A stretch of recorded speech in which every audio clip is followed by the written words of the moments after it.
medo nos lembra do nosso tamanho. Negar isso é pior do que aceitar, porque quando nós aceitamos o medo, nós damos o primeiro passo na direção de tratar esse medo e discernir o que esse medo é.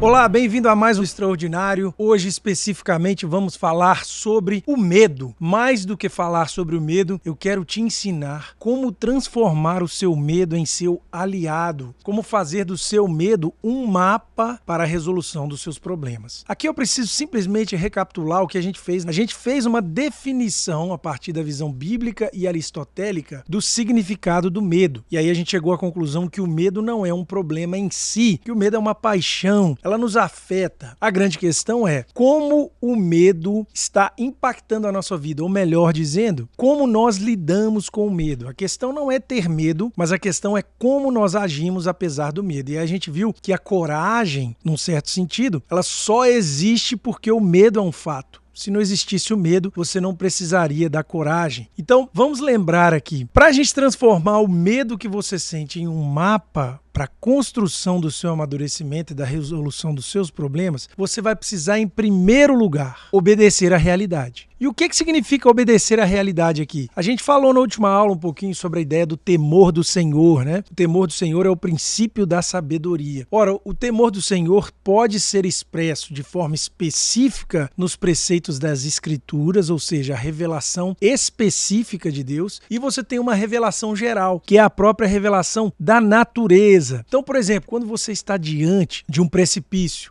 e ali tem uma fronteira de precipício e depois a queda, obedecer à realidade é reconhecer que se você der um passo em vão ali, um passo em falso, você provavelmente vai cair. A lei da gravidade é uma realidade.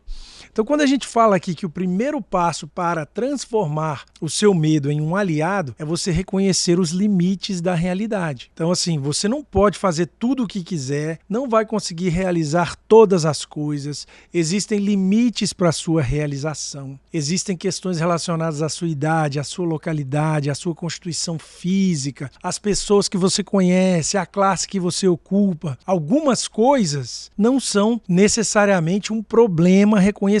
Não quer dizer que você não possa transcendê-las, não quer dizer que você não possa enfrentá-las, essas situações, esses limites, mas eles se impõem como a força da realidade, ou seja, o temor do Senhor. Então não adianta você querer transformar o medo no seu mapa se você antes não estiver disponível para reconhecer o princípio da realidade. Esse é o passo número 1. O seu medo está em relação com a realidade? Em que sentido ele indica algo verdadeiro? E aí a gente vai para o passo número 2. É o passo de você aceitar o medo. Porque, obviamente, quando você tem medo de ter medo, é como se você tivesse uma microfonia, né? Você está naquele evento, aí o sujeito pega o microfone ali, chega perto da caixa, e aí a caixa começa a apitar aquele zunido. Por quê? A caixa joga para o microfone joga para a caixa, e essa reverberação gera uma microfonia. O medo do medo é exatamente isso. A gente precisa superar esse medo do medo reconhecendo que o medo existe. Ora bolas, ele está no meio de nós, ele diz respeito à nossa própria natureza. O medo é resultado da nossa incapacidade de controlar tudo. Num certo sentido, o nosso medo nos dirige a Deus. Você vê, por exemplo, nas Escrituras, a primeira reação de um indivíduo nas Escrituras ao ver o sobrenatural, ao ver a presença de Deus é o quê? Ter medo.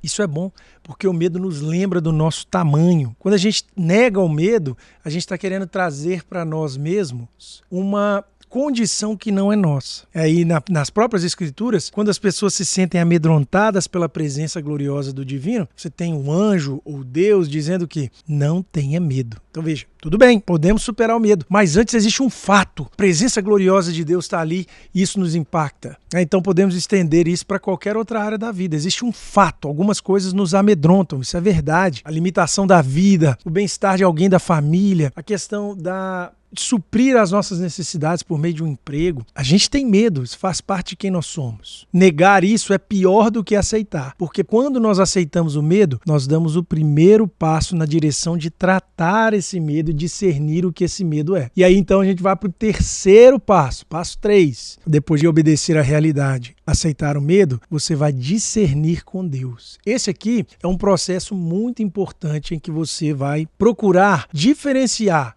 o medo paralisante, que é aquele que a gente falou na última aula, de um medo real, de um risco real para a sua vida, para a sua condição. Então, isso você vai fazer, claro, por meio de uma reflexão, mas também por meio de uma oração, por meio de um caminhar com Deus. Quando esse medo aparece, esse medo é reconhecido, nós estamos ali diante de uma situação em que isso pode evidenciar a hierarquia de valor do nosso coração. Então o medo ele vai trazer, por exemplo, o que eu valorizo mais? Por que eu valorizo mais uma coisa do que outra? Vou dar um exemplo aqui. Vamos supor que você tem um negócio. E aí o seu negócio está indo mal das pernas. Eu estou com medo porque esse negócio pode quebrar. Ok, peraí. Por que você está com medo do negócio quebrar? Eu estou com medo do negócio quebrar por causa do sustento da minha casa. Tá, isso é razoável. Eu estou com medo disso quebrar por causa da minha reputação. Peraí, pode ter um problema aí. Você pode estar ficando paralisado por um apego demasiado à sua imagem. Então você precisa tratar isso.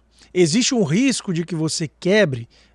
Possivelmente, a economia no Brasil é complicada, mas você vai se paralisar por uma questão de apego à sua própria imagem. Você está consumindo a sua energia com esse medo. Esse medo não é relevante. Então esse período aqui, esse processo do discernimento do medo é uma coisa fundamental. Um exercício que eu faço muito, eu aprendi ele com o Jordan Peterson, é você justamente fazer essas perguntas para encontrar a origem dos medos, né? Por que eu estou sentindo isso? E se o que eu temo acontecer, o que será? E depois disso, o que será? E aí você vai chegar finalmente à resposta final. Qual que é a raiz daquele medo ali? Até curiosidade, quando eu faço isso, eu gosto de fazer até tomando banho, eu apago a luz e começo a dialogar comigo mesmo, né? E aí, normalmente, na maioria das vezes, embora exista sim um risco de que esse problema aconteça, eu me vejo muitas vezes preso a coisas absolutamente pueris. Eu não estou tendo medo por um motivo real. Então, o ponto todo aqui de aceitar o medo e depois passar por esse discernimento com Deus, com a verdade, é você conseguir fazer uma diferenciação entre o medo que te paralisa, que você deve rejeitar, e o medo que é um medo real, é um medo justificável, né? Você está ali na frente do mar, e aí tem uma placa lá de todo tamanho, cuidado com o tubarão. Aí você fala assim, eu não tenho medo de nada, eu sou um cara destemido, vai lá e pula no meio dos tubarões. Poxa, veja, esse medo do tubarão ali, ele é um medo bom para você. Ele não é necessariamente ruim. O que é ruim é o medo que te paralisa. Então veja que ao trazer o medo desnecessário para fora da sua balança, do seu prato, né, da sua cesta de coisas a se preocupar, então agora esse medo que está bem depurado, ele é um medo que você precisa escutá-lo. O que você vai fazer com ele? Você vai falar assim, qual a informação que esse medo está me dando? Isso é discernir. Nós estamos no ponto 3 ainda. Qual que é a informação que esse medo está me dando? Então, por exemplo, você vai chegar para mim e falar assim, olha, eu tô com medo do meu casamento acabar. Beleza, esse medo é real ou não? Eu tô com medo dele acabar porque as pessoas vão falar que eu sou uma pessoa ruim, ou que eu não sou um cristão bom, ou vou ficar mal visto na comunidade, ou meu negócio depende da imagem da minha esposa, eu preciso que ela esteja comigo. Beleza, isso são coisas secundárias. Mas o fato é, o seu casamento realmente precisa ser preservado. Então vamos lá, faça essa pergunta para você mesmo. Como anda a sua devoção em casa com a sua esposa ou com seu cônjuge? Como vocês se tratam? Vocês saem uma vez por semana ou não para estar juntos? Tá percebendo? Então você está construindo um mapa, porque você está tirando informações desse medo. Se esse medo é justificável, provavelmente existem coisas no seu dia a dia que estão dando legitimidade para esse medo existir. Então, a partir daí, você vai para o ponto 4. Qual que é o ponto 4? Agora você vai focar no que pode ser feito de forma realista. Tá entendendo? Então, por exemplo, fala assim, tô dando o exemplo do casamento, né? Não, eu tô com medo do meu casamento acabar. Já discernimos e vimos que realmente tem um foco no meu casamento que eu preciso trabalhar. Então agora vamos focar nisso, né? Por exemplo, eu tenho conversado todo dia com a minha esposa? Não. Então eu preciso construir essa ação aí. Tá vendo como é que o meu medo tá me dando uma informação que está sendo útil para mim? Então eu não tenho mais medo de ser medo e mais do que isso. Eu enfrento o medo, eu me lanço sobre o medo com um olhar no alto, porque Deus é aquele que me dá força. Eu já discerni com Ele, correto? Ele é a minha sustentação. Eu não estou aqui vencendo esse medo simplesmente pela minha reputação. Eu estou vencendo esse medo para que Deus opere em mim aquilo que deve ser feito na minha personalidade, para que eu consiga produzir o máximo de frutos para a glória dele. E agora, como que eu vou fazer isso?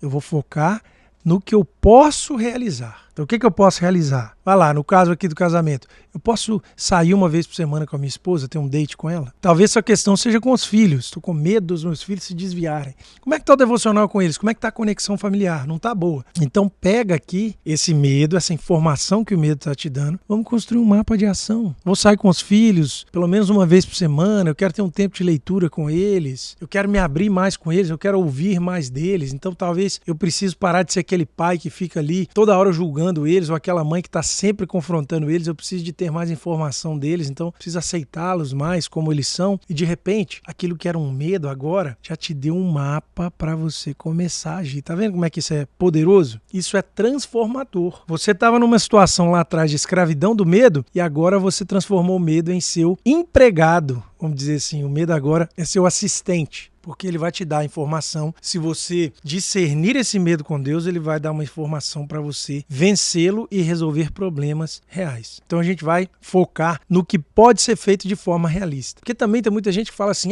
eu vou mudar tudo. Eu vou mudar tudo, André. Pode ficar tranquilo que eu vou mudar completamente. Semana que vem eu vou começar a fazer tudo diferente. Eu vou sair com a minha esposa todo dia. Vai. Isso é realista? Então você não está querendo vencer o medo. Tem que ser uma solução realista. E outra coisa, isso vai tirar de você uma preocupação sobre coisas que você não controla. Esse fato é muito importante no ponto 4.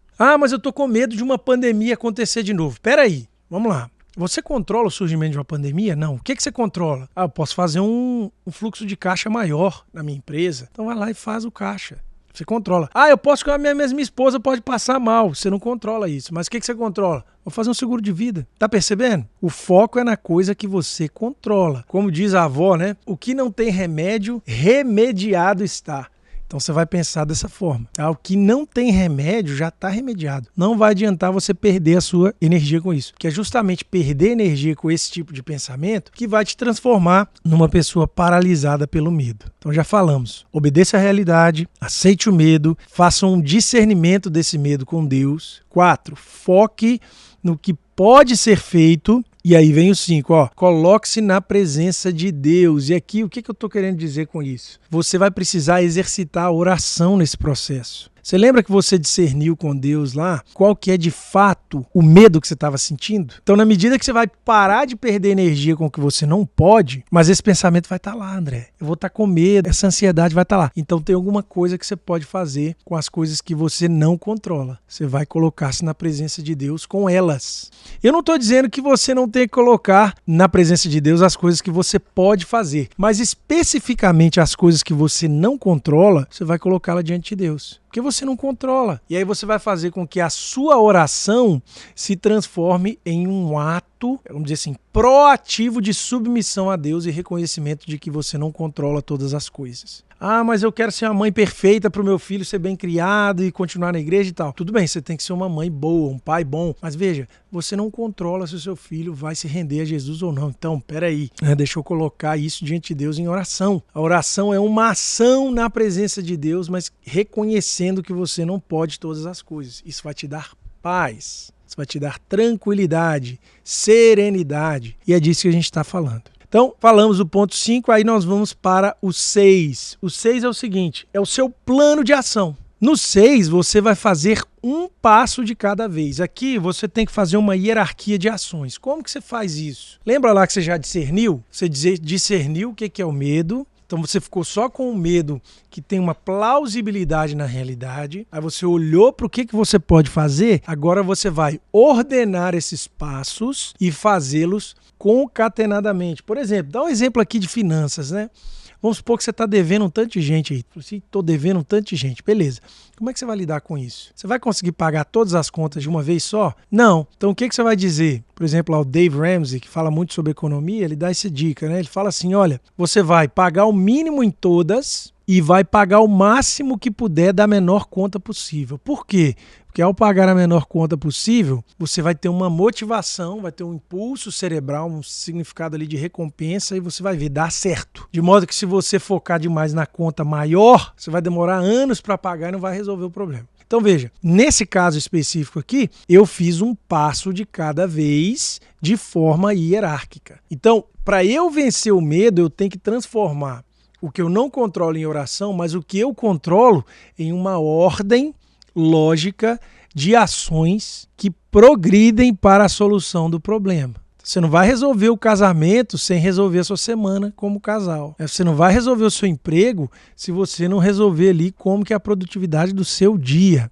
Então esse é um fato muito importante. Para vencer o medo, você vai precisar considerar que as suas melhorias vão ser paulatinas. E aí por isso você tem que ordená-las e dar um passo de cada vez. Aí a gente chega no ponto 7. Nesse processo você vai descobrir uma série de pontos negativos ou pontos mais fracos da sua rotina. Quando você vê esses pontos mais fracos aí, você vai precisar aprimorá-los. Mas como que eu vou aprimorá-lo? Qualquer um? Depende. É o ponto mais fraco em razão do impacto maior. Então você vai olhar o custo-benefício daquilo que você deve fazer, né? Por exemplo, minha casa está uma bagunça, eu não estou dando conta de deixar o meu lar organizado. Beleza. O que você vai fazer? Largar tudo e organizar a casa? Não. Depende. Tem coisa na sua casa que você pode contratar alguém para fazer, que você vai demorar tanto tempo que vai ser mais caro do que chamar alguém para fazer. Tem coisas que você fazer faz mais sentido. Então é disso que a gente está falando. Quando você combina uma vida de oração com ações organizadas em prol de uma melhoria contínua, você já está vencendo essa paralisia do medo. E isso aqui é fundamental. E nesse processo todo, que eu já estou chegando aqui no final, eu vou repetir aqui o que eu disse. Você vai obedecer a realidade, número 1, vai aceitar o medo, porque negar ele só vai fazer mal para você. Depois de aceitar o medo, você vai discerni-lo diante de Deus. O que é um medo justificável, o que é um medo paralisante que não faz sentido nenhum. Aí eu vou focar no medo justificável e aí eu vou olhar o que eu controlo desse medo e vou propor ações realistas. E ao fazer isso, eu preciso me colocar diante de Deus, tanto pedindo, que é o ponto 5, para as minhas ações serem lúcidas, mas acima de tudo também pedindo por aquelas coisas que eu não controlo, para que eu entregue verdadeiramente as coisas que estão fora do meu controle nas mãos do Criador. E aí depois eu vou fazer um check-up, eu vou dar um passo de cada vez, todos esses passos precisam estar ordenados por hierarquia, e aí ao fazer essas coisas eu vou descobrir um ponto fraco, e aí eu vou também, por ordem de hierarquia e necessidade, trabalhando nesses pontos fracos para que eles se fortaleçam e, acima de tudo, eu tenha um resultado melhor. O que você tem que entender aqui que é fundamental para o nosso último ponto? O 8º ponto, olhe para a luz, caminhe no deserto olhando para a luz. Tá? Os medos que nós sentimos são também uma espécie de provação. São provações. Então o que acontece? Você precisa entender que o processo de passar, de enfrentar o medo, faz parte da experiência humana no deserto. Nesse arquétipo bíblico de estar andando no deserto para ser transformado por Deus. Percebe? Então, na medida em que a gente vai caminhar por esse deserto árduo de enfrentamento do medo, a gente tem que ter a confiança que a luz divina está nos conduzindo. E que é para ela que nós estamos caminhando. E ela nos fortalece, para usar o arquétipo bíblico, né? A nuvem divina vai nos proteger do calor do sol durante o dia e durante a noite uma coluna de fogo vai estar ao nosso redor, nos esquentando e clareando a escuridão. Se você fizer esses 8 passos aí para enfrentar o seu medo, você terá transformado uma coisa que te paralisava, que era o seu medo, em um ajudante, porque aí agora o medo te deu todo o mapa mental para você vencer os seus desafios e aprimorar. E aí, fez sentido para você? Eu espero que sim, eu espero ter te ajudado. No que eu já coloquei em prática dessa metodologia na minha vida, fez completamente sentido e eu espero que faça sentido para você também. Fiquem com Deus e até mais.